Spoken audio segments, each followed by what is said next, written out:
લોકસભામાં વિપક્ષના નેતા રાહુલ ગાંધી ગુજરાતની મુલાકાતે છે ત્યારે 8 માર્ચે 2000 કોંગ્રેસના કાર્યકરો માટે જેડ હોલમાં સંવાદ કાર્યક્રમ યોજાયો હતો।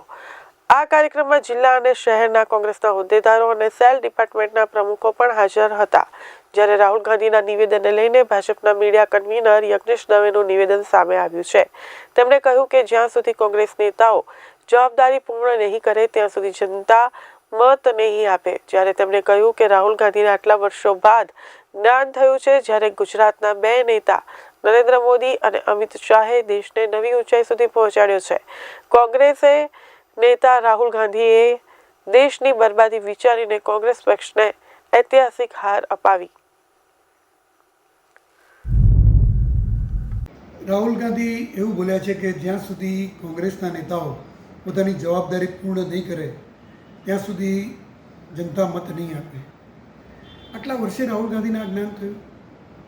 ગુજરાતની અંદર આજે દેશના બે નેતાઓ ગુજરાતની અંદર છે। એક નેતા કે જેણે પક્ષને અને આખા દેશને વિશ્વની સૌથી ઊંચી ઊંચાઈએ પહોંચાડ્યો, એ છે આદરણીય નરેન્દ્રભાઈ મોદી। અને બીજા એક નેતા છે જેના હાથમાં સુકાન આવ્યું તો એને દેશની બરબાદી વિચારી અને એમના પક્ષને 145 વર્ષની સૌથી નીચાઈએ પહોંચાડ્યો। એવા નેતા છે રાહુલ ગાંધી। એ નેતા આજે કોંગ્રેસની અંદર આવીને કોંગ્રેસના જે જોકે એમનો આંતરિક મામલો છે, પરંતુ કોંગ્રેસના દિગ્ગજ નેતાઓને એવું ભાષણ આપી રહ્યા છે કે જ્યાં સુધી કોંગ્રેસના નેતાઓ પોતાની જવાબદારી નહીં સમજે ત્યાં સુધી મત નહીં આપે। પ્રજાએ પોતાની જવાબદારી સમજીને મત આપ્યા છે। બીજી વાત એ છે કે 27ની અંદર કોંગ્રેસ સત્તા ઉપર આપશે એના સપના જો જોવા હોય તો એના માટે ગ્રાસરૂટ ઉપર કામ કરવું પડે, જમીની લેવલ ઉપર કામ કરવું પડે। અને જમીની લેવલ ક્યાં છે એ એક અઠવાડિયા પહેલાં જે પરિણામો આવ્યા નગરપાલિકાઓના, એ 68માંથી માત્ર એક નગરપાલિકા કોંગ્રેસના ફાળે ગઈ। મહાનગરપાલિકાને તાલુકા પંચાયત તો મળી જ નહીં, પણ માત્ર એક નગરપાલિકા ફાળે ગઈ। એના ઉપરથી ખબર પડે કે કોંગ્રેસના પગ તળે જમીન છે જ નહીં। અને જ્યાં જમીન નથી ત્યાં તમે મકાન બનાવવાની વાત કરી રહ્યા છો, સપના જોવાની વાત કરી રહ્યા છો। ધોળા દિવસે આવા સપના જોવાનું કોંગ્રેસ બંધ કરી દે। બીજું કે ગુજરાતની જનતાએ કોંગ્રેસને રસ્તો દેખાડી દીધો છે। એક મેટાડોરમાં ભરાય એટલા ધારાસભ્યો કોંગ્રેસ પાસે છે।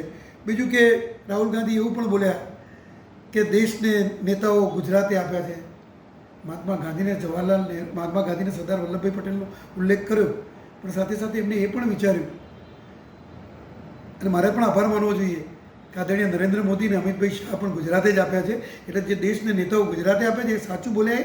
બાકી જવાહરલાલ નહેરુ, ઇન્દિરા ગાંધી કે રાજીવ ગાંધી માટે એમણે એક પણ શબ્દ ન બોલ્યા। એના પરથી ખબર પડે કે સાચા અને પવિત્ર નેતાઓ ગુજરાતની ધરતી પરથી પેદા થયા છે અને દેશનું વિકાસ કરનારા નેતાઓ પણ ગુજરાતની ધરતી પરથી પેદા થયા છે।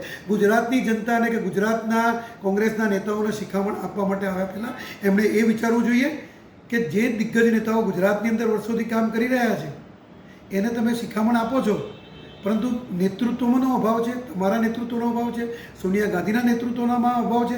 એના કારણે કોંગ્રેસ હારતી આવી છે। એ તમે વિચારો, તમે આત્મમંથન કરો।